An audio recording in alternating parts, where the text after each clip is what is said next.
Hey guys, mulltiy here.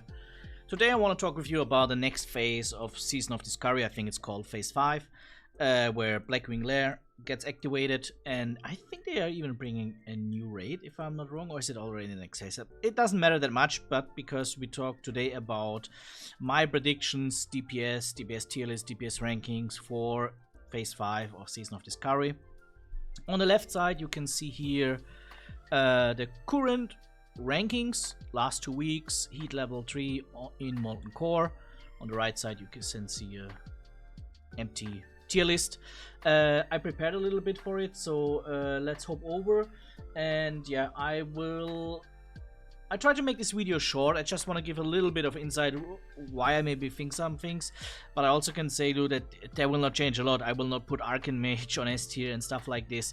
Here on the website of Wowhead you can already see the new tier sets upcoming, so with the new set pony and all the things. Some of them seems pretty strong, some of them don't seem that strong, like for example Warrior. I guess they try to do everything to keep Warrior down, so it's not getting accelerated like in the real World of Warcraft Classic. So yeah, let's hop over it. We will just go here one by one, and I will try to rank them. My predictions. You can see right now here on the left side, last 2 weeks, Feral Druid is doing very good. Is a clear S tier. I don't think that it will excel like this moving forward into Season of Discovery. That's why I only put it in A tier, but for sure there is a chance that it still lands into the S tier. It's also depending on where you would make the cut at the end of the day, but I will put it on the top of the A tier. Next one that we have here is Retribution Paladin. Is also doing well, as you can see. So in general I think there is a very well range of specs right now. I think Retribution Paladin will do also pretty well, but I think a little bit less than Feral Druid. So and maybe also they will need a little bit more time to adapt, because I think that damage is a little bit more bursty. So yeah, could be better for them if the boss fights are short. That means end of BWL or end of next phase there will be the BWL will be a little bit less, will be a little bit better than maybe in the first few weeks. Next one is Combat Rogue.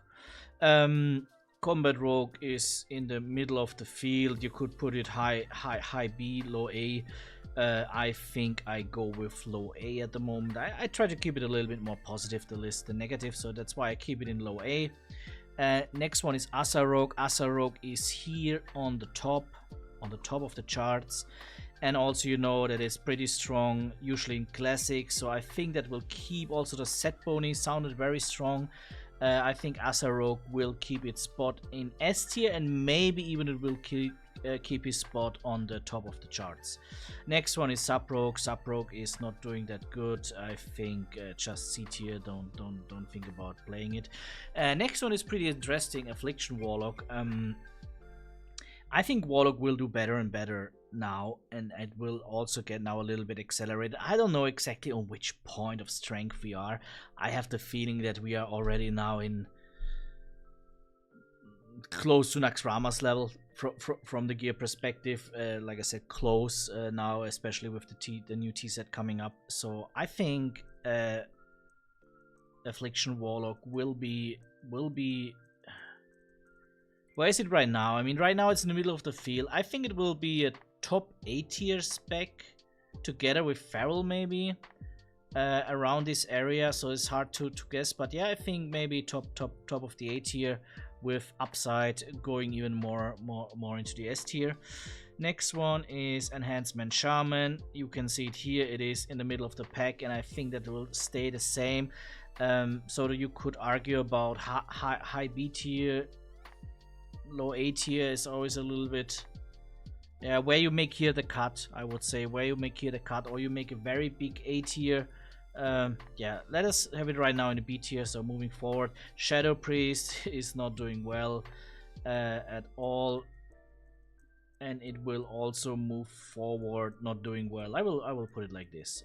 Next one, Fire Mage. Fire Mage is right now the best caster spec in the game. and I think that will even accelerate now moving forward.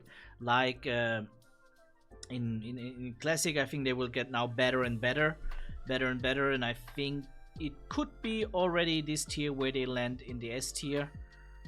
So let's see how that works out at the end of the day. Next one, Destruction Warlock, is not doing that great as Affliction Warlock. I think also less chances to accelerated damage like Fire Mage, so I think they will be stuck around B tier, low A tier, somewhere around there.